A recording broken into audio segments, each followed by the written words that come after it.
감사합니다. 우리가 지금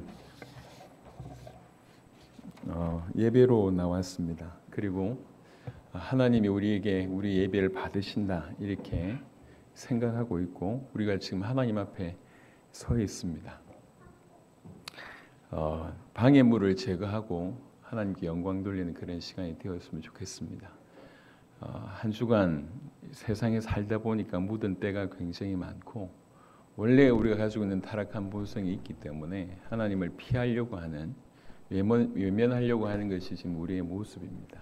그래서 이 시간에 세상도 사라지고 나도 사라지고 오직 주님만 보이고 주님의 영광만 바라보겠다 이런 마음으로 예배 임하시길 바라고 무엇보다도 메시지는 주님이 우리에게 주신 말씀입니다.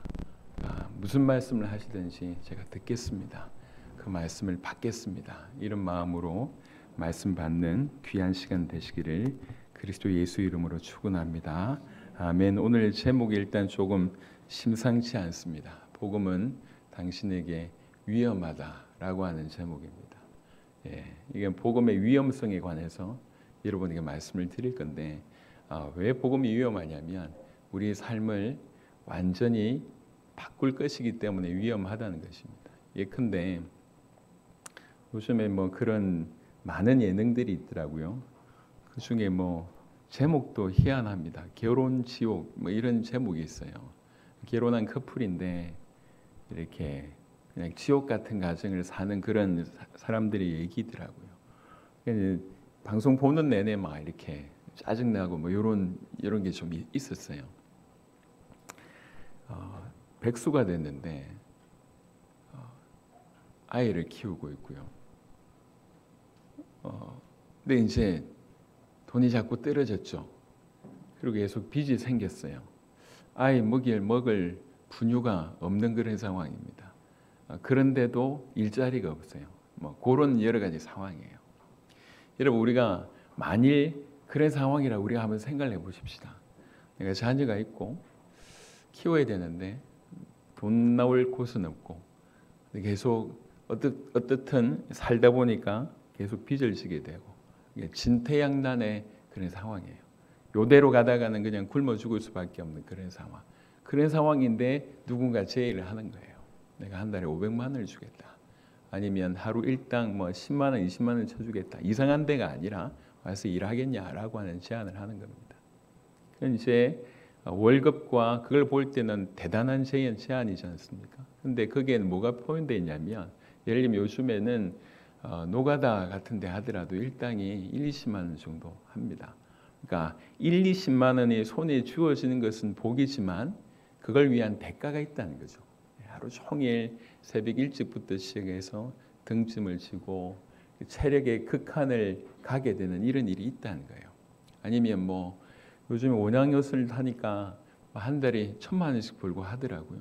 원양어선을 탄다는 것은 쉬운 일이 절대로 아닙니다. 그러니까 주어지는 이익에 대해서는 굉장히 크지만 그 이익이 나오기까지의 그 이런 삶은 사실은 굉장히 고달픈 겁니다. 지금 오늘 여러분에게 드리고 싶은 말씀이 이 부분입니다. 예수 믿으면 구원받고 예수 믿으면 천국 간다라고 하는 굉장히 큰 축복이지만 그러기 위해서 우리의 삶을 간과할 필요가 없다는 거예요. 분명히 알아라는 거죠. 그래서 오늘 누가복음 14장에는 전혀 이전에 없던 말씀들을 좀 하십니다. 잘 한번 보겠습니다. 누가복음 14장 25절부터 35절까지의 말씀 잘 보시고 과연 예수 믿는 것이 뭔가, 복음을 받아들인다고 하는 것이 무엇인가, 신앙생활을 한다고 하는 것이 무엇인가, 이게 그냥 대충 그냥 적당하게 이런 건 없습니다. 신앙생활에 그런 건 없습니다. 분명히 네가 예수님을 믿게 됐을 때 하나님 너에게 약속하신 것은 이렇고 그 예수님이 너의 주인으로 너에게 이것을 요구한다라고 하는 것을 명확하게 보여주고 선택할 수 있도록 해야 된다는 것이죠. 그래서 누가복음 14장 25절부터 보면 수많은 무리가 함께 갈새 예수께서 돌이키사 이르시되 물은 내게 오는 자가 자기 부모와 처자와 형제와 자매와 더욱이 자기 목숨까지 미워하지 아니하면 능히 내 제자가 되지 못하고 누구든지 자기 십자가를 지고 나를 따르지 않는 자도 능히 내 제자가 되지 못하리라. 너희 중에 누가 망대를 세우고자 할진대 자기의 가진 것이 준공하기까지에 족할는지 먼저 앉아 그 비용을 계산하지 아니하겠느냐? 그렇게 아니하여 그 기초만 쌓고 능히 이루지 못하면 보는 자가 다 비웃어 이르되 이 사람이 공사를 시작하고 능히 이루지 못하였다 하리라. 또 어떤 임금이 다른 임금과 싸우러 갈 때에 먼저 앉아 1만 명으로서 저 2만 명을 거느리고 오는 자를 대적할 수 있을까 헤아리지 아니하겠느냐? 만일 못할 터이면 그가 아직 멀리 있을 때 사신을 보내어 화친을 청할지니라. 이와 같이 너희 중에 누구든지 자기의 모든 소유를 버리지 아니하면 능히 내 제자가 되지 못하리라. 소금이 좋은 것이나 소금도 만일 그 맛을 잃으면 무엇으로 짜게 하리요? 땅에도 그름에도 쓸데없어 내버리노니라. 들을 귀가 있는 자는 들을지니라 하시니라. 아멘. 이 구절 보면 제일 어쨌든 우리가 빠져나갈 길을 찾는 건 뭐냐면 이게 제자한테 주신 말씀입니다. 나는 신자지 제자가 아니다 라고 하는 생각으로 이 구절이 자기에게 해당되지 않는다고 생각하는 사람이 있을 것 같습니다. 아닙니다. 그렇지 않습니다. 누가복음 9장에 보시면 누가복음 9장 23절에 누가복음 9장 23절에 이런 구절이 있습니다. 또 무리에게 이르시되 아무든지 나를 따라오려거든 자기를 부인하고 날마다 제 십자가를 지고 나를 따를 것이니라. 누구든지 제 목숨을 구원하고자 하면 잃을 것이요 누구든지 나를 위하여 제 목숨을 잃으면 구원하리라 라고 되어 있습니다. 이 구절 본문과 사실 이 누가복음 14장의 언급이 다르지 않습니다. 다시 누가복음 14장에 돌아와 보시면 배경 설명을 잠시 하도록 하겠습니다. 예수님의 소문이 많이 퍼졌어요.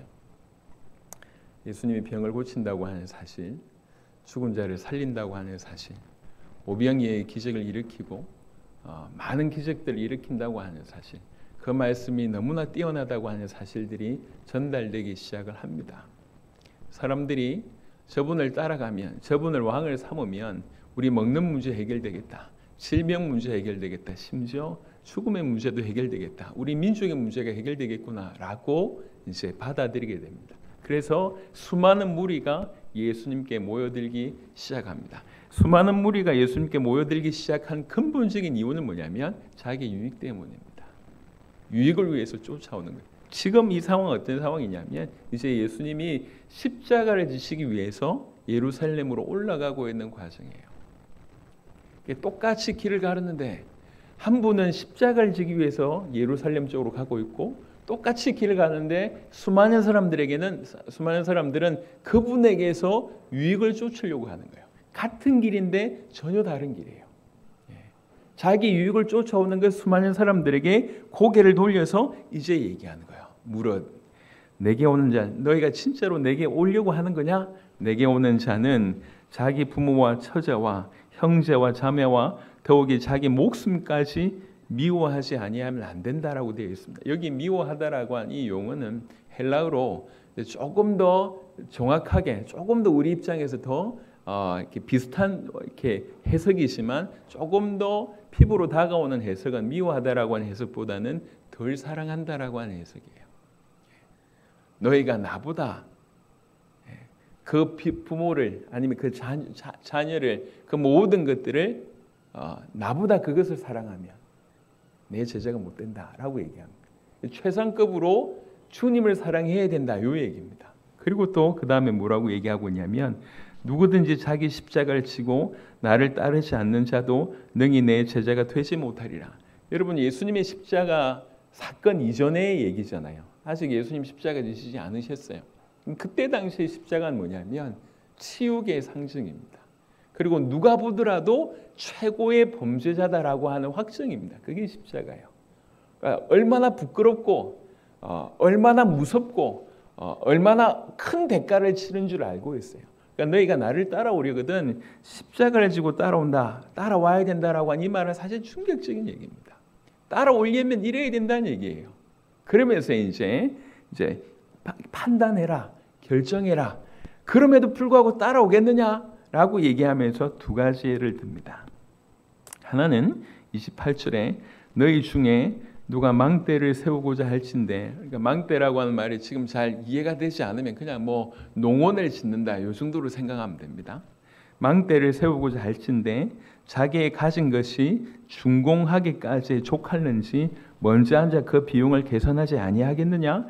그렇게 아니하여 그 기초만 쌓고 능히 이루지 못하면 보는 자가 다 비웃어 이르되 이 사람이 공사를 시작하고 능히 이루지 못하였다 하리라.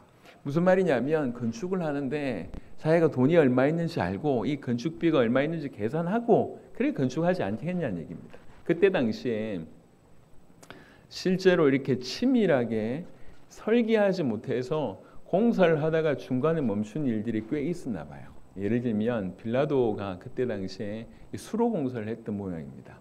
근데 이게 어떻게 잘 안 돼가지고 수로 공사가 멈춘 거예요. 이런 그러니까 비웃음이라고 하는 것이 이런 여러 가지 예들이 있었던 것 같아요. 그때 당시에. 그러니까 건물 짓다가 말고 이런 일들이 꽤 있었던 거야. 그러니까 일반 사람들이 이해하고 있는 상식을 들어서 얘기한 겁니다. 니네 알고 있지 않냐? 저 건물 저 짓다 말았잖아. 이렇게 얘기하는 겁니다.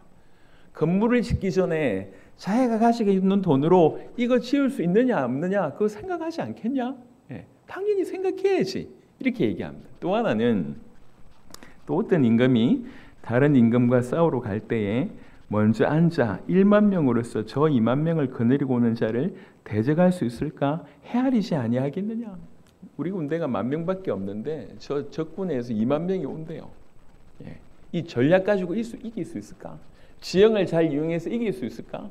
우리가 일당 뭐 100이 아니더라도 일당 뭐 2 아니면 3 정도로 감당할 수 있을까? 하고 면밀하게 분석해보고 이가 안 될 것 같다. 그럼 빨리 가서 자존심이고 뭐고 내려놓고 가서 화친을 청하지 않겠냐? 당연한 일이 아니냐 요 얘기예요. 이 말은 무슨 말이냐면 너희가 주님을 따라가는데 주님을 따라간다고 한 것이 뭔지 생각해 봐야 되지 않겠냐 이거? 이게 도대체 뭘 의미하는지 니네 인생을 걸어야 되는 건데 네 전부를 걸어야 되는 건데 이거 고민해 봐야 되지 않겠냐? 그냥 무턱대고 열심히 가다가 중간에 이렇게 뭐 괜찮습니다. 열심히 가다가 중간에 포기하는 건물 짓다가 많은 이런 일들이 실제로 많다는 얘기예요. 이런 일이 많아요. 또 뭐 뭔가 이길 수 있을 것 같은데 보니까 자기가 생각했던 것보다 훨씬 큰 어려움이 오는 거예요. 10,000명밖에 없는데 2만 명이 몰려와요. 누가 보더라도 죽게 됐어. 이런 일이 많다는 얘기예요. 이런 수많은 일이 일어나는데 그럼에도 불구하고 나를 따라오겠냐 그 얘기를 하는 겁니다. 그러니까 우리 가는 길이 어떤 길이냐면 이 엄청난 망대를 세우는 일이고 그 다음에 10,000명으로서 2만 명을 대적해야 될 그런 수많은 어려움이 있다는 거예요. 그걸 얘기를 하는 겁니다. 여러분 이 얘기를 조금 더 설명하기 위해서 첨언을 좀 드리면 여러분 예수님은 하나님의 아들 그리스도이십니다. 하나님의 아들 그리스도이신 그 예수님을 우리가 구원받는다고 얘기할 때 무슨 과정이 필요하냐면 그분을 나의 주인으로 모셔야 되는 거예요. 로마서 11장에 그 예수님은 만물이 주에게서 났고 주로 말미암고 주에게로 돌아간다고 얘기합니다. 이 주님, 이 그리스도이신 예수님은 만물의 주인이세요. 그 만물의 주인이신 그분을 내 마음에 내 인생의 주인으로 모셔드리는 거예요. 로마서 10장을 한번 보겠습니다.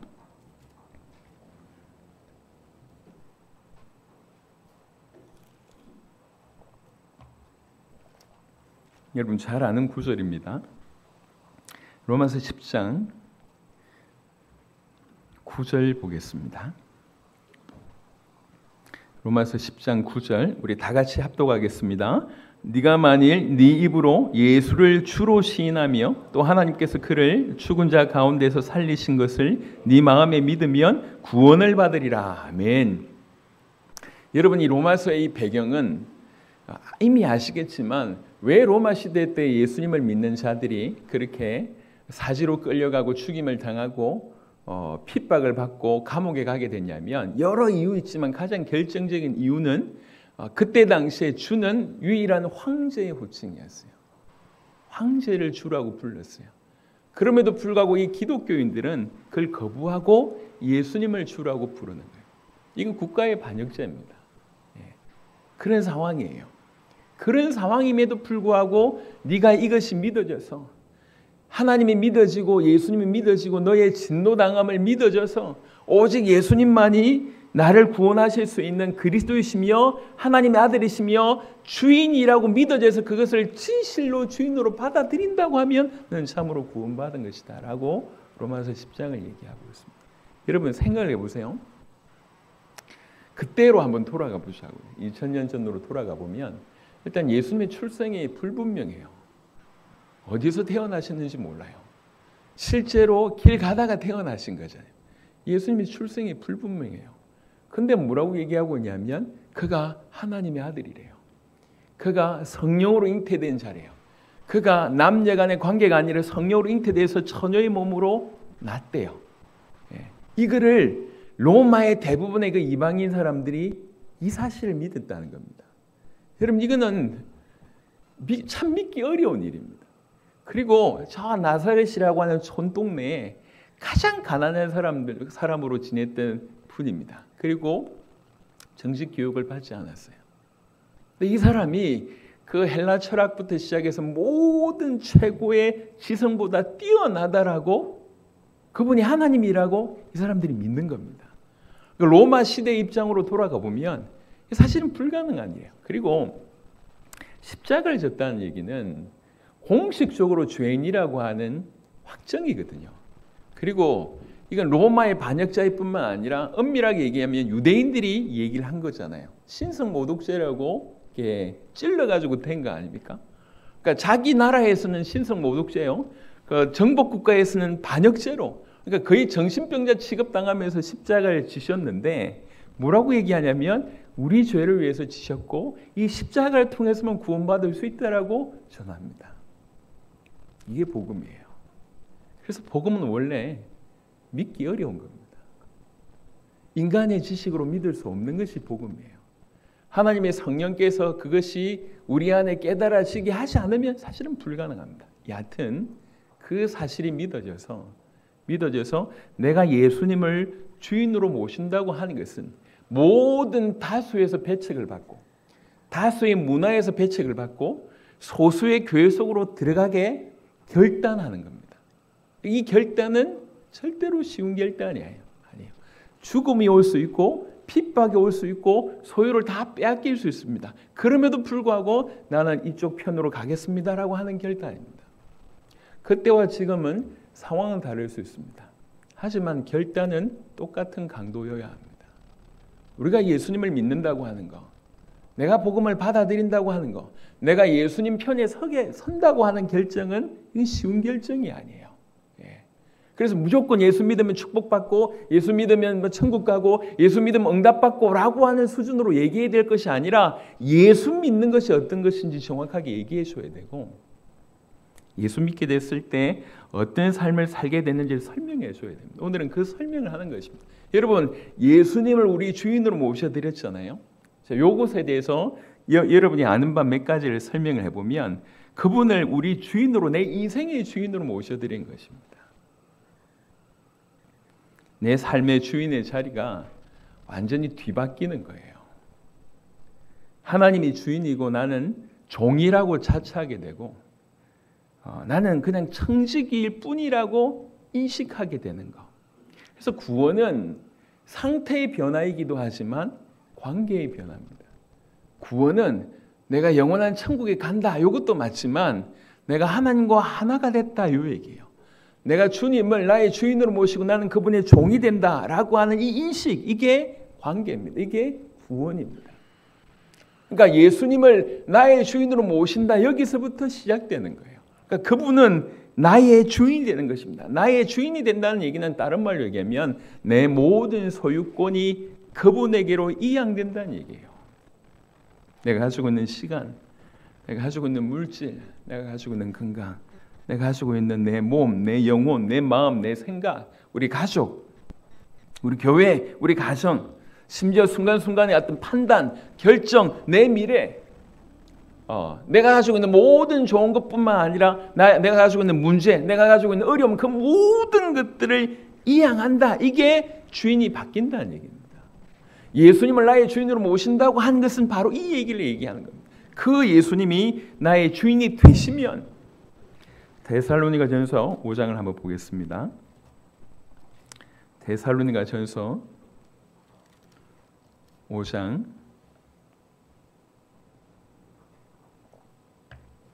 10절 보겠습니다. 데살로니가전서 5장 10절. 자, 우리 찾으셨으면 같이 읽겠습니다. 예수께서 우리를 위하여 죽으사 우리로 하여금 깨어있든지 자든지 자기와 함께 살게 하려 하셨느니라. 아멘. 깨어있든지 자든지 그분이 우리와 동행한다는 거예요. 무엇으로요? 주인으로요.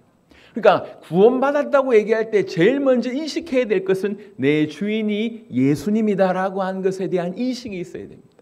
그게 구원의 첫 단추입니다. 예수님을 나의 주인으로 모시는 겁니다. 그 주님은 나의 주인으로 오시고 내 모든 소유권, 내 모든 것들을 그분에게 이양하고 그분은 주인으로 우리 가운데 임하십니다. 그분이 주인이시기 때문에 그분 우리를 책임지실 것입니다. 그분 책임지십니다.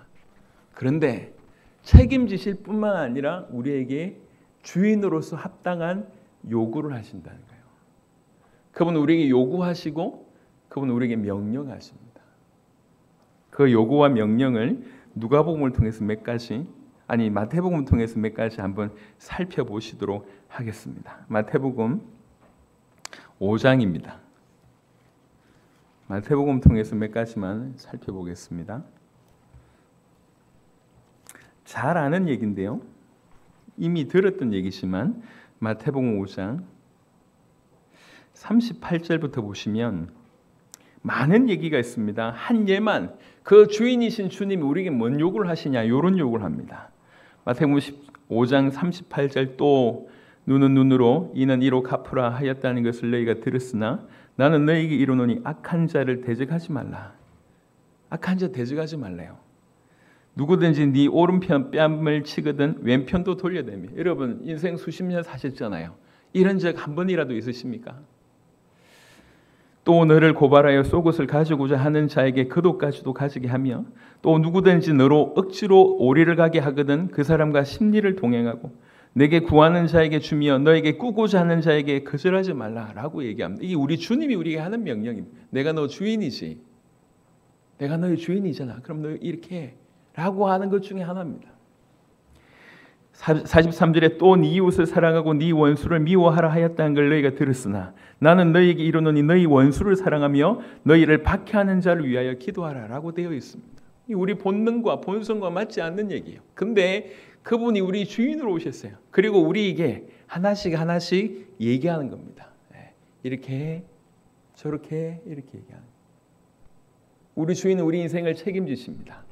하지만 그 주님은 우리에게 이런 요구를 하십니다. 이런 요구는 우리와 맞지 않는 요구입니다. 그래서 그냥 편안하게 자기를 위해서 살던 인생,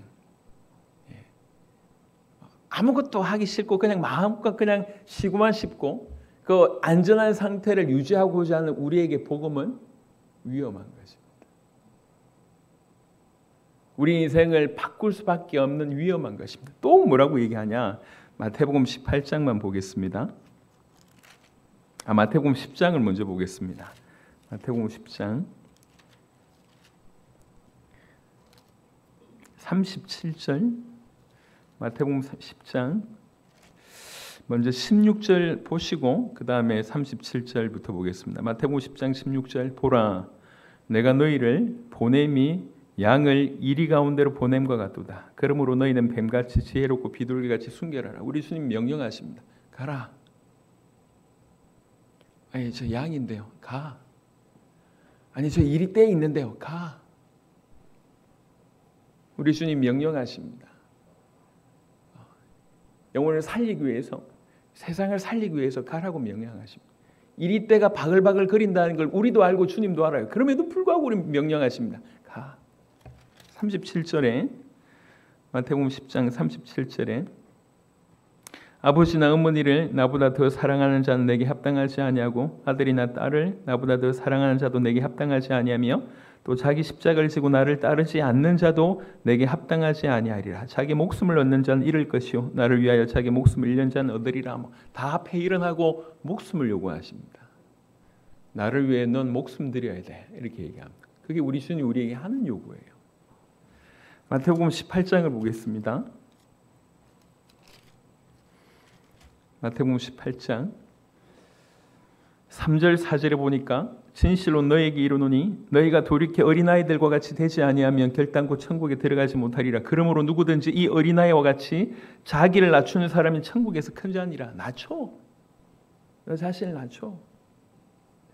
아니 그래도 우리 마지막 때에 남아있는 게 유일한 게 자존심인데 어허 낮춰. 우리 주님이 하십니다. 마태복음 18장 21절부터 보시면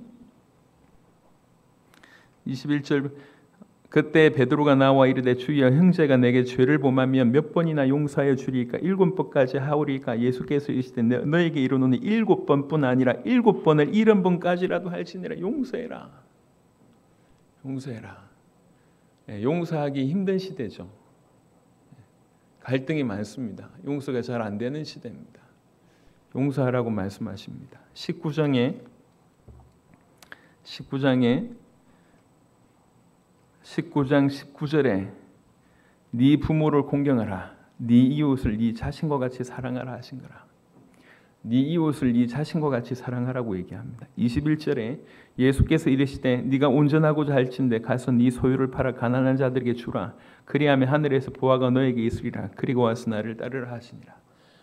우리 주님이 우리 인생의 주인 되셔서 내 모든 인생을 책임지신다라고 하는 말에 우리는 굉장히 위안받습니다. 그렇게 하실 겁니다. 하지만 그분이 우리 주인이라고 하는 생각을 잊지 마셔야 됩니다. 그 주인은 우리에게 그냥 가만히 계시지 않습니다. 그 주인은 우리를 완전히 개조하기를 원합니다. 하나님이 영광을 받으실 수밖에 없는 자들로 우리를 만들어가기를 원하십니다. 이게 우리하고 맞지 않는 얘기거든요. 우리 죄성과 맞지 않아요. 내 마음대로 하고 싶은 그런 인생입니다. 근데 우리 주님은 우리 주인으로 오셔서 이렇게 요구하시는 거예요. 다른 말로 얘기하면 좁은 길을 갈 것을 요구하시는 거예요. 그래서 하시는 겁니다. 이름에도 불구하고 네가 따를래? 여러분 그런데 또 하나 간과하지 말아야 될 것은 안 따라도 되지 않나요? 그래 안 따라도 괜찮습니다. 그런데 안 따라도 괜찮은데 여러분의 상태를 알 필요가 있다는 거예요. 우리의 상태를 알 필요가 있다는 거예요. 성경은 분명히 얘기합니다. 모든 사람이 죄인이라고 얘기하고 있습니다. 죄 중에 태어났고 일평생 죄를 짓다가 죄 때문에 결국 죄의 대가로 사망에 이르게 되는 것이 우리입니다. 근데 그냥 죽어서 지옥 간다 이 정도가 아닙니다. 사실은 우리는 지금 하나님을 떠나 있고 생명 없는 자지만 더 기가 막힌 것은 하나님의 분노의 대상이라는 겁니다. 하나님이 분노하시는가? 그렇습니다. 성경 몇 구절 보시도록 하겠습니다. 시편 90편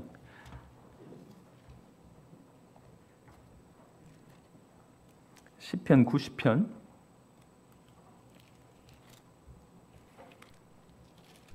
11절 보겠습니다. 시편 90편 11절에는 이렇게 탄식을 하면서 얘기합니다. 누가 주의 노여움의 능력을 알며 누가 주의 진노의 두려움을 알릴까? 오늘날 교회 내에서 굉장히 사랑받는 메시지는 하나님이 사랑이시다라고 하는 메시지입니다. 맞는 메시지입니다. 하지만 반쪽 편을 거의 상쇄시켰어요. 반쪽 편은 뭐가 남아있냐면 하나님은 공의의 하나님이시고 거룩하신 분이라는 겁니다. 그 하나님은 속성적으로 죄에 대해서 진노하시는 분이십니다. 분노하시는 분이십니다. 그런데 그 진노와 그 분노가 어느 정도 엄청난지를 감히 알 수가 없어요. 계시록에 이런 구절이 있습니다. 제가 순서대로 보려고 했는데 설명을 드리기 위해서 보겠습니다. 요한계시록 16장을 보겠습니다. 요한계시록 16장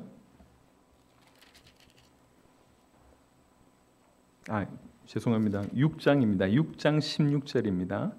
요한계시록 6장 16절입니다. 15절부터 읽으면 더 도움이 될 것 같습니다. 요한계시록 6장 15절부터 땅의 임금들과 왕족들과 장군들과 부자들과 강한 자들과 모든 종과 자유인이 굴과 산들의 바위 틈에 숨어 산들과 바위에게 말하되 우리 위에 떨어져 보좌에 앉으신 이의 얼굴에서와 그 어린 양의 진노에서 우리를 가리라. 그 진노가 워낙 강하기 때문에 그 산들과 바위에게 부탁을 하는 거예요. 우리 위에 떨어져서 우리가 그 진노를 보지 않도록, 우리가 그 분노를 보지 않도록 마지막 때 이렇게 된다고 얘기를 합니다. 여러분, 지금 우리가 이제 편안하게 선택해야 될 상황이 아니에요. 아까 얘기했던 것처럼, 첫 시간에 말씀을 드렸던 것처럼 이제 먹을 것이 없어. 자기는 괜찮은데 가족들까지 이제 돈을 빌릴 만큼 다 빌렸어. 이제 어떤 방법이 없어요. 그런 와중에 누군가 와서 야, 일할래? 좀 고생되겠지만 일하면 네가 살 수 있어. 월급이 이 정도 될 건데 어떻게 할래? 이렇게 물어보는 것과 똑같습니다. 지금 우리 실상은 그냥 편안하게 그냥 우리 하고 싶은 대로 가다가 적당하게 죽으면 그냥 소멸되는 그런 상태가 아니에요. 우리는 죄인입니다. 타고난 타락으로 우리 가운데 있습니다. 그 타락의 본성이 우리 가운데 머물고 있고 그 죄가 우리 인생 전체를 장악하고 있습니다.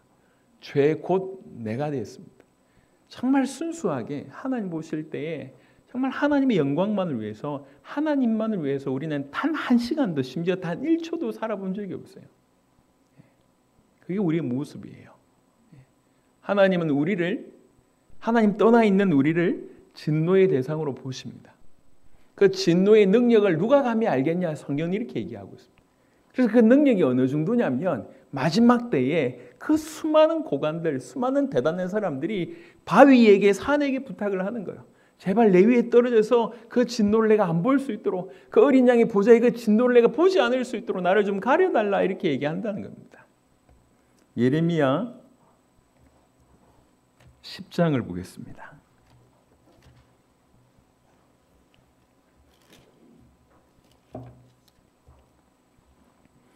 예레미야 10장 10절 보겠습니다. 예레미야 10장 10절 찾으셨으면 같이 읽겠습니다. 오직 여호와는 참 하나님이시요 살아계신 하나님이시요 영원한 왕이시라. 그 진노하심에서 땅이 진동하며 그 분노하심을 이방이 능히 당하지 못하느니라. 아멘. 하나님이 분노하신다라고 하는, 분노의 하나님이라고 하는 이 부분은 상당히 우리로 불편하게 만듭니다. 하지만 이게 팩트입니다. 우리가 하나님을 떠나 죄 가운데 있다, 사단과 연합한 상태로 있다고 하는 것은 하나님의 진노의 대상이라는 얘기입니다. 결핍과 고통이 그래서 옵니다. 절대로 스스로 하나님을 알 수도 없을 뿐만 아니라 길을 찾을 수 없을 뿐만 아니라 길이 없습니다. 영원한 죽음, 영원한 형벌이 기다리고 있는 것이 지금 현재 우리의 상태입니다. 우리의 모습이 그렇다니까. 그런데 우리 주님이 오셔서 얘기를 하는 겁니다. 손을 내미시는 거죠. 어떻게 할래? 그래서 원래 그냥 뭐 예수 믿고 그냥 천국 가고 꼭 이렇게 심하게 살 필요가 있겠습니까? 라고 혹시 그렇게 생각하시는 분들을 위해서 누가복음 6장 한 구절 읽어드리도록 하겠습니다. 누가복음 6장 이 구절 읽고 다시 본문으로 넘어가 보겠습니다. 누가복음 6장 46절 보겠습니다. 누가복음 6장 46절. 자, 우리 다 같이 중요한 구절입니다. 합독하겠습니다. 누가복음 6장 46절입니다. 너희는 나를 불러 주여 주여 하면서도 어찌하여 내가 말하는 것을 행하지 않느냐. 주여 주여 부르면서도 내가 주인이라며. 근데 왜 내 말 안 들어? 이 얘기입니다. 너 나를 주인으로 부르잖아. 근데 내가 그래서 이렇게 얘기했는데 왜 말 듣지 않아? A.W. 토즈라고 하는 사람은 이 성경 구절 가지고 이렇게 얘기했습니다. 주님은 그분이 명령을 내리실 수 없는 자를 구원하시지 않으실 것이다. 이렇게 되어 있습니다. 그분이 명령 내리실 수 없는 자, 구원받지 못한 자라는 얘기예요. 구원받았다는 얘기는 주종의 관계가 형성이 되는 거고, 하나님과 하나님의 백성이라는 관계가 형성이 되는 겁니다. 아버지와 아들이라고 하는 관계가 형성됩니다. 당연히 명령하시고 그 명령이 우리는 사실은 지금 누가복음 14장의 본문은 결단하라라고 하는 본문이 아니에요. 올바로 알고 살 것에 대한 얘기를 하는 겁니다. 니네 예수 믿는 게 뭔 줄 알아? 예수님을 따른다고 하는 것이 뭔 줄 알아? 요 얘기를 하고 있습니다. 그냥 예수 믿으면 눈 감고 기도해서 영접 기도하고 그냥 교회 나오면 죽어서 천국 가고 하나님 모든 복을 주고 기도할 때마다 응답 주고 다 그렇습니다. 다 맞는 말입니다. 하지만 가장 어떻게 보면 삶을 살아내는데 가장 중요한 것들은 사실 빠져 있습니다. 그런 의미로서의 복음은 우리에게 모든 유익을 주지만 그냥 안일하게 살고자 하는 우리에게 복음은 충격적인 것입니다. 그런 의미에서 복음은 위험한 것입니다. 그래서 분명히 말씀드립니다. 나를 바꾸지 않는 복음은 복음이 아닙니다. 나를 변화시킬 수 없는 복음은 그냥 교리입니다. 우리는 예수님을 하나님의 아들 그리스도라고 믿고 우리 주인으로 모셔드렸습니다. 이 땅의 문제가 우리가 어떤 문제인지 알고 그 문제를 해결할 수 있는 유일한 길이 그리스도밖에 없다는 걸 알고 있고 그 그리스도이신 예수님을 우리 주인으로 모셔드렸습니다. 그 주님이신 그 주인이신 그분은 우리 안에서 명령하십니다. 그 명령에 순종하는 것은 지극히 당연한 삶이라고 하는 거죠. 다시 누가복음 14장 본문으로 넘어와서 말씀을 보겠습니다. 누가복음 14장 25절부터 수많은 무리가 함께 갈새 예수께서 돌이키사 이르시되 이 무리들을 볼 때 우리 주님이 얼마나 측은하시겠냐 말이에요. 왜 무리들이 자기를 따르는지 알기 때문에 그 무리들에게 굳이 이런 얘기를 하시지 않으셔도 괜찮지만 이 무리들에게 참된 구원을 얘기하시기 위해서 드디어 입을 열어서 가르치신 것입니다. 물은 내게 오는 자가 자기 부모와 처자와 형제와 자매와 더욱이 자기 목숨까지 미워하지 아니하면 능히 내 제자가 되지 못하고 이렇게 해야 된다는 겁니다. 하겠냐? 이렇게 물어봅니다. 예수 믿는다는 것은 예수님을 최고로 사랑하는 거야. 그 모든 것보다 오직 예수님, 오직 하나님 사랑하는 거야. 그래도 할래?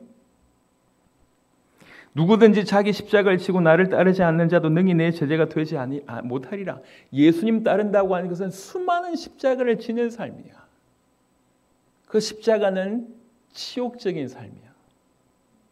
수많은 욕을 듣고 비난을 받고 수치스럽고 자존심이 상하고 눈물이 날 것 같고 도무지 있을 수 없는 나는 그런 생활을 동경하지 않는데 나는 그렇게 살아본 적이 없는데 누구에게도 욕을 들어본 적이 없는데 내가 예수 믿는 삶 때문에 그 길을 걸어가면 수많은 치욕이 있고 수많은 고난이 있다. 그래도 가겠냐 이렇게 물어봅니다. 만약 그럼에도 불구하고 우리가 주님을 선택할 수 있다고 하면 하나님의 성령의 능력 아니고는 그게 불가능하고 하나님의 성령의 능력으로 그런 은혜가 여러분 가운데 임한 것입니다. 여러분, 하나님은 우주 만물의 창조자이십니다. 우주 만물의 창조자이시면서 여전히 지금 우주를 붙들고 계신 분이십니다. 그뿐만 아니라 그분은 한 구절 더 보고 다시 본문으로 돌아오겠습니다. 예레미야 31장을 한번 보겠습니다. 예레미야 31장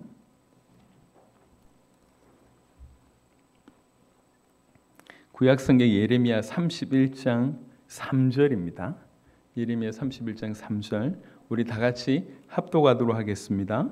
옛적에 여호와께서 나에게 나타나사 내가 영원한 사랑으로 너를 사랑하기에 인자함으로 너를 이끌었다 하였노라. 아멘. 우리 주님이 영원한 사랑으로 사랑한대요. 자, 이분이 우주 만물을 창조하셨습니다. 여러분 사실 이 짧은 문장 하나만 묵상을 해봐도 이게 어마어마한 얘기잖아요. 엄청난 얘기거든요. 우주 만물을 창조하시고 질서를 그대로 붙들고 질서 있게 우주 만물을 붙들고 있습니다. 그러니까 우주가 존재하기 위해서 작용되는 말할 수 없는 원리들이 숨어 있어요. 어떻게 이럴 수 있나 싶을 저 큰 세계뿐만 아니라 아주 작은 세포까지 그 밑에 원자의 세계까지 원자 핵과 전자가 도는 것까지 그 힘의 어떤 그 서로 작용한 힘까지 도무지 우리가 파악할 수 없는 그 모든 것들이 완벽하게 원리가 있고 질서가 있습니다. 우주 만물을 붙드신 그 능력 많으신 강하신 무한하신 그분이 우리를 영원하신 사랑으로 사랑하신답니다. 영원하신 사랑으로 우리를 사랑할 뿐만 아니라 자기의 피로 그 사랑의 최정점으로 드러나신 것이 자기 피로 우리를 구원하셨다는 얘기예요. 자기 피로 우리를 구원하셨고 또 이분의 특징은 뭐냐면 우리에게 허락하신 모든 약속을 마침내 철저하게 지키신다는 겁니다. 우리에게 허락하신 천국이 그분의 약속이라고 하면 틀림없이 그 천국은 존재할 뿐만 아니라 우리에게 주어진 바 될 거라는 것입니다. 부활체의 몸으로 우리는 바로 그 자리에 있을 것입니다. 여러분, 우리가 이 땅에서 내가 이렇게까지 고생해야 돼 라고 얘기할 때 우리 주님은 네가 주님을 선택했을 때 받을 복에 대해서 언급하고 계십니다.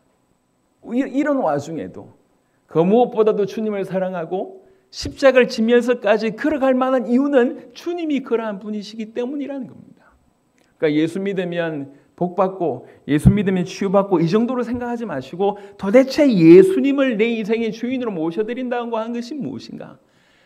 그분을 모셔드렸을 때 우리는 어떤 삶을 살아야 되는가? 그리고 그 삶의 끝에 그분이 우리에게 약속하신 것이 뭔가 정확하게 깨닫고 나서 그 길을 걸으라는 얘기입니다. 사실은 우리 주님은 양자택일을 얘기하는 게 아니에요. 너희가 구원받을 이거밖에 없다고 얘기하고 있고 그 구원의 삶에 대한 얘기를 사실은 우리에게 하고 있습니다. 정말로 예수님을 최우선적으로 사랑해야 되지 않겠냐? 십자가를 지는 삶, 너무 고통스러운 삶이지만 너를 위해서 목숨 버리신 그분을 위해서는 충분히 가치 있는 삶이 아니겠냐? 28절부터 다시 말씀드립니다. 너희 중에 누가 망대를 세우고자 할진대 자기의 가진 것이 준공하기까지 족할는지 먼저 앉아 그 비용을 계산하지 아니하겠느냐? 그렇게 아니하여 그 기초만 쌓고 능히 이루지 못하면 보는 자가 다 비웃어 이르되 이 사람이 공사를 시작하고 능히 이루지 못하였다 하리라. 우리가 중도에서 하차하는 일들이 사실은 많습니다. 다시 한번 생각해 봐야 됩니다. 끝까지 가는 거. 사실은 요 비유는 그럼에도 불구하고 라고 하는 얘기입니다. 33절과 연결해서 이 두 비유가 어디로 초점 맞춰져 있냐면 33절로 가거든요. 이와 같이 너희 중에 누구든지 자기의 모든 소유를 버리지 아니하면 능히 내 제자가 되지 못하리라. 이와 같이가 이 두 비유를 수식하고 있습니다. 안 되니까 그만둬 이 얘기를 하는 게 아닙니다. 망대를 지었어 끝까지 지어야 되지 않냐 그 얘기하는 거예요. 10,000명으로 20,000명을 상대해야 되는데 그런 말도 안 되는 일들이 계속 벌어지는데 그런 어려움이 계속 벌어지는데 그럼에도 불구하고 끝까지 가야 되지 않을까? 우리 주님이 하신 얘기입니다. 예수 믿는다고 하는 것은 이렇게 퇴로를 차단하는 거잖아요. 더 이상 내가 옛날의 모습, 육신의 모습으로 사단의 자녀로 죄의 종으로 살 수 없습니다. 내가 오직 주님만으로. 여러분, 주님이 우리에게 하신 것을 조금 더 깊이 묵상하면서 들어가 봐도 사실은 우리가 세상에 너무 익숙하다 보니까 이것이 너무나 큰 대단한 일처럼 보이지만 우리가 주님을 묵상하고 주님이 우리에게 하신 것들을 묵상할수록 능히 그럼에도 불구하고 아멘 하면서 주님 편을 선택할 수밖에 없다는 얘기입니다. 우리는 단 한 차례도 아까 말씀드렸던 것처럼 온전히 하나님의 영광에 사로잡힌 바 되고 하나님의 사랑, 그 100%의 사랑으로 단 한 차례라도, 단 1초라도 우리는 살아본 적이 없어요. 근데 우리 주님은 이 땅에서 그 하나님의 사랑과 하나님의 영광으로 단 한 차례도 그거 없이 살아본 적이 없어요. 100% 온전한 하나님으로 온전한 사랑으로 100% 사랑하셨습니다. 자, 우리가 예수님이 십자가 지시고 그 십자가 지신 예수님을 우리가 믿을 때 무슨 일이 벌어지냐면 이 삶의 치환이 일어납니다. 그걸 가지고 칭의라고 얘기합니다. 그의 삶이, 그의 의로움이 내 것이 되어버렸어요. 우리 하나님 보실 때 우리 모든 의롭지 못한 모든 것들은 그분에게 전가가 되고 그분의 모든 그 의로움, 그 삶이 그대로 우리 것이 돼버립니다. 우리가 깨끗해졌다는 얘기가 아니에요. 우리가 의롭게, 그 존재 자체가 의롭게 됐다는 얘기를 하는 게 아닙니다. 그 삶이 우리의 것이 됐다는 얘기예요. 정가가 되는 겁니다. 구원받았다는 얘기는 사실은 따지고 가보면 어마어마한 일입니다. 그 안에. 그분의 삶이 내 것이 되어서 우리 하나님께서 우리를 의롭다고 칭해준다는 겁니다. 죄밖에 지은 것이 없네. 사실은 우리 주님 누가복음 14장의 이 부분들을 우리에게 얘기할 이유가 없어요. 그냥 내버려 두면 그냥 자동적으로 그냥 이렇게 딱 세팅되어 있습니다. 그냥 그대로 지옥불로 영원히 꺼져가는 그 지옥불로 직행할 수밖에 없는 그게 우리 인생이었습니다. 그럼에도 불구하고 우리 주님이 우리 인생 가운데 우리와 의논하지 않고 적극적으로 개입하셔서 우리에게 당신을 알리신 것입니다. 그리고 우리가 이 땅에서 최고로 가치 있는 인생이 뭔지를 지금 설명하는 겁니다. 예수 믿고 그냥 적당하게 응답받고 축복받고 사는 그런 삶 말고 네가 예수를 위해서 고난받을 수 있다면, 네가 그 예수님이 너무나 믿어져서 네 가족보다 사랑할 수 있다면, 심지어 예수님 때문에 네가 십자가까지 질 수 있다면 그게 얼마나 최고의 축복이냐, 그게 얼마나 최고의 가치 있는 일이냐. 오늘날은 예수를 위해서 어려움을 당하는 것에 대해서 손사래를 치는 그런 때를 살아가고 있습니다. 이게 문화인 것 같습니다. 여러분, 하나님 말씀은 지금 우리 개인에게 요청하고 있습니다. 우리 주변이 어떻고, 지금 시대가 어떻고, 문화가 어떻고, 지금 환경이 어떻고, 교회가 어떻고, 여러분 중요하지만 중요하지 않습니다.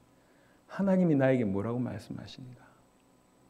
정말 시대마다 귀중하게 쓰임받았던 사람들은 어려울 때, 힘들 때 더욱 주님 편에 섰던 사람입니다. 주님 말씀하시면 그 말씀에 타협하지 않고 순종했던 사람들입니다. 그 사람들 통해서 주께서 지금까지 일하셨습니다. 하나님이 이 적은 교회를 우리 세대 세계복음화를 완성하는 바로 그 교회로 부르셨습니다. 그리고 지금까지 적지 않은 시간까지 우리를 인도하셨습니다. 그 일이 어려운 일이었습니다. 겉으로 볼 때는. 복음 가득한 교회 성도들은 어떻게 보면 수혜자들이 아니죠. 육신적으로 볼 때는. 최고의 그냥 헌신자들만 모여 있습니다. 있는 모든 걸 바쳤던 그런 인물들입니다. 육신적으로는 사실 뭔가 이렇게 큰 대가를 받아본 적이 없는 성도들이죠. 네, 정말 하나님이 살아계시다면, 그리고 여러분이 그 걸음이 정말 주와 복음 때문이었다고 하면, 그리고 그 헌신들을 통해서 주님이 받으셨다면, 그 헌신들을 통해서 주께서 전 세계 열매 맺어졌다고 한다고 하면 그 헌신은 지구상 최고의 헌신이라 확신 있게 말씀드릴 수가 있을 것입니다. 여러분, 어려울 때, 힘들 때, 앞이 보이지 않을 때, 주변의 모든 사람들이 여러 가지로 멈춰 있을 때, 그럼에도 불구하고 하나님의 음성을 듣고 하나님 앞에 나는 이렇게 선택하겠습니다. 이게 예수 믿는 길이라면 그리 하겠습니다. 정말 그 무엇보다도 주님을 사랑하겠습니다. 내가 나에게 주어진 십자가 내가 즐겨지겠습니다. 혹은 욕 듣는, 혹은 비난받는, 혹은 어려움, 혹은 고난을 의미하는 그 자기 십자가, 죽음까지 의미하는 그 자기 십자가 제가 즐겨지겠습니다. 그리고 주님 쫓겠습니다. 명확하게 판단해보고 예수 믿는다고 하는 것이 좁은 길이라고 하는 걸 인지하고 가야 된다는 얘기죠. 나의 주인이 내 모든 인생을 책임지겠지만 그분이 명령하시는 분이라고 하는 것을 인식하고, 그 명령이 내 목숨까지 요구할 수 있는 그런 명령이라고 하는 걸 인식하고 가는 겁니다.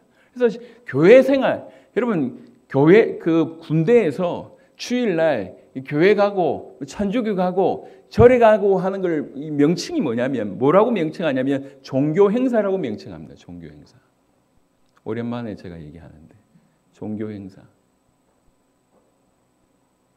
여러분, 종교 행사하는 것이 우리 인생이 얼마나 비겁합니까? 얼마나 비참하냔 말이에요. 주일마다 행사처럼 와서 주의 말씀을 듣지만 내 인생이 변하지 않는다고 하면, 주님이 우리에게 수많은 요구를 하시는데도 불구하고 전혀 기다고 있다고 하면, 그럼 우리는 종교 행사에 참여하는 것입니다. 신앙생활이 아니에요.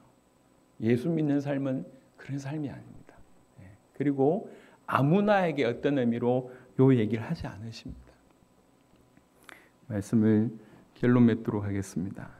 주여 주여 하면서 어찌하여 나의 말하는 것을 행하지 아니하느냐라고 하는 주님의 이 말씀은 단순한 책망의 말씀이 아닌 것 같습니다. 안타까움의 말씀인 것 같습니다. 여러분, 주님 시키는 일을 할 때 우리를 통해서 주님 영광을 받으십니다. 사실 그게 가장 귀한 일이죠. 하지만 분명히 말씀드립니다. 우리가 주님과 연결되어 있습니다. 그의 기쁨이 나의 기쁨이고 그의 행복이 나의 행복입니다. 우리가 주님의 말씀에 순종할 때 다 사는 거예요. 하나님 영광 받으시고 우리가 살고 우리로 말미암아 우리 주변이 사는 것입니다. 우리가 여전히 머물러 있는 자리에 있고자 하는 욕구, 그리고 그 자리에서 그냥 퍼질러 앉아 있고자 하는 그런 생각들 누구나 있습니다. 누구나 있습니다. 그럼에도 불구하고 우리가 정신을 번뜩 차려야 될 것은 나의 주인이 계시다는 겁니다. 내가 주인으로 모신 그분이 계시다는 겁니다. 그리고 그분은 내 안에서 말씀하신다는 겁니다. 여전히 지금도 우리 뭔가를 요구하고 계십니다. 우리 인생을 책임지시면서 동시에 우리 요구하고 명령하십니다. 그래서 그냥 머물러만 있고자 하는 우리에게 그 명령은 위험한 명령입니다. 우리로 하여금 힘들게 하는 거예요. 그런 의미로 복음은 우리 인생에 위험한 것입니다. 하지만 이 위험함은 우리를 멸망시키는 위험함이 아니라 우리를 완전히 갱생시키고 갱신시키고 하나님의 사람으로 온전히 변화시키고자 하는 그러한 의미로서의 의미입니다. 그분이 주인이시기에 그분에게 우리 자신을 맡기면 최고로 안전합니다. 가장 풍성합니다.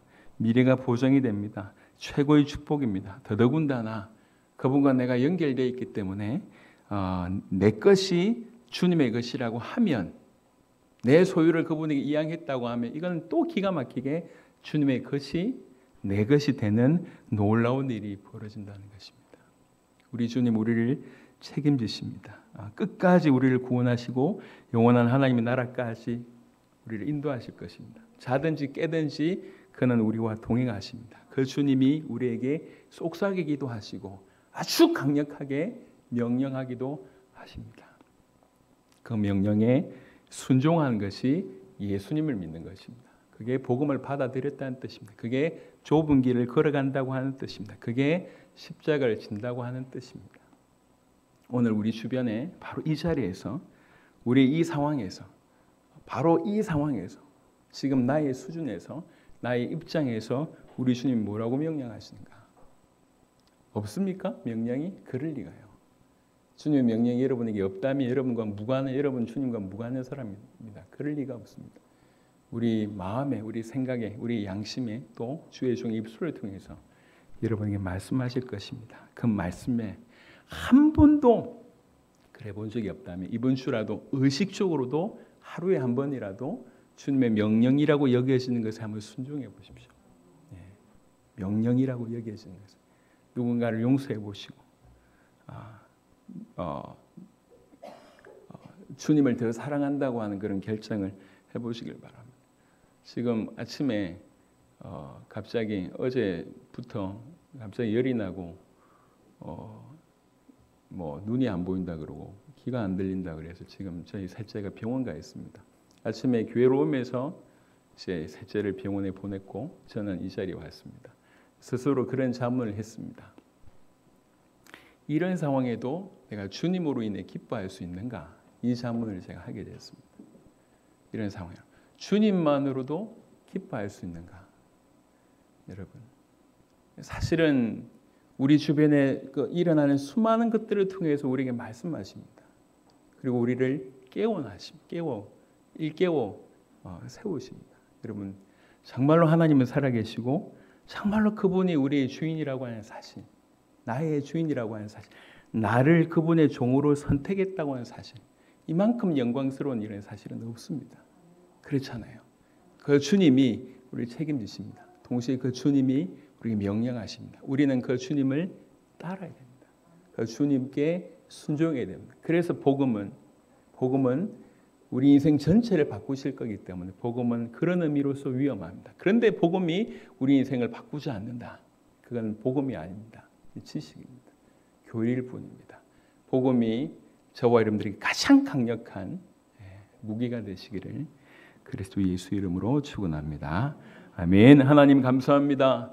오늘 이 시간에도 우리 성도들과 같은 마음으로 예배드릴 수 있도록 축복하여 주셔서 감사를 드립니다. 주님, 정말 주님이 나의 인생에 찾아오셔서 말할 수 없는 은혜로 죄에서 사단의 소나기에서 하나님을 떠나 죽어 있는 그 상태에서 진노받을 수밖에 없는 바로 그 상태에서 우리를 건져내셔서 우리를 종으로 삼으시고 우리를 자녀로 삼으셨습니다. 우리 인생 전체를 책임지시는 놀라운 일들을 행하셨습니다. 그리고 우리 안에서 주인이신 그분이 주인이시기에 우리에게 말씀하시고 명령하시고 요구하십니다. 주님, 우리가 그분의 종이 됐다고 하는 그 기쁨으로, 주님에게 속했다고 하는 기쁨으로 그 주님의 명령에 순종할 줄 아는, 즐겁게 그 명령에 순종할 줄 아는, 그래서 우리 인생 전체가 변화되어지는, 더 이상은 그냥 안일한 삶, 더 이상은 게으른 삶에 머물지 않고 주와 복음 때문에 기쁨으로 걸어갈 수밖에 없는 그 우리 모두가 될 수 있도록 하나님 축복하여 주시옵소서. 오늘 주신 말씀이 땅에 떨어지지 아니하고 이들의 마음에 떨어지게 하셔서 열매 맺도록 축복하여 주시옵소서. 감사를 드렸고 살아계신 우리 주 예수 그리스도의 이름으로 기도드렸습니다. 아멘.